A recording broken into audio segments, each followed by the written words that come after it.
داسې مه وایي څه نشته وطن خوار دی، هر څه ډېر دي خو که نشته یو اختیار دی.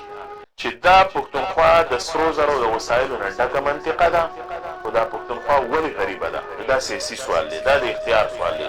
ډاکټر خالق زیار وایي داسې مه وایي څه نشته وطن خوار دی، هر څه ډېر دي خو که نشته یو اختیار دی.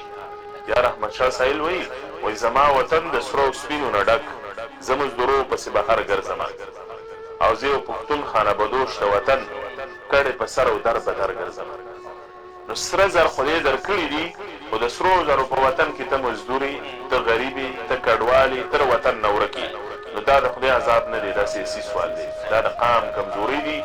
ډېر وسایل چې څومره په دې خاوره دي موږ ذکر کړي دي، معدنیات دي، ځمکه دا بنیادي وسایل افراد دي، دا هنرمند کول غواړي د پښتنو مټو ټوله دنیا آباده کړه، پنجاب یې آباد کړه، خپل وطن یې آباد نه کړو.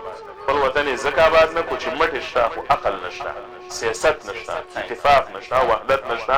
د سنټرلیشیا په لور تجارتي لارې د زموږ څخه شپاړس روس دي، او دا دومره مهمې دي چې د بحیره هند سره د کراچۍ یو ساحل ورسره دی، د سند سره د پاکستان 80% تجارت کیږي.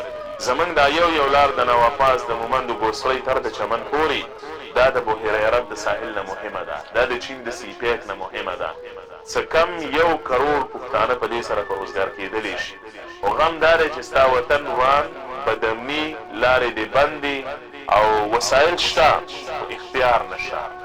بې اختیاره قامونه دا کډواله وي، دا په تکلیف کې وي، دا بې روزګاره وي، او د هغوی وطن هم نیستمني. د پښتونخوا نیستمنه نه ده، شتمنه ده.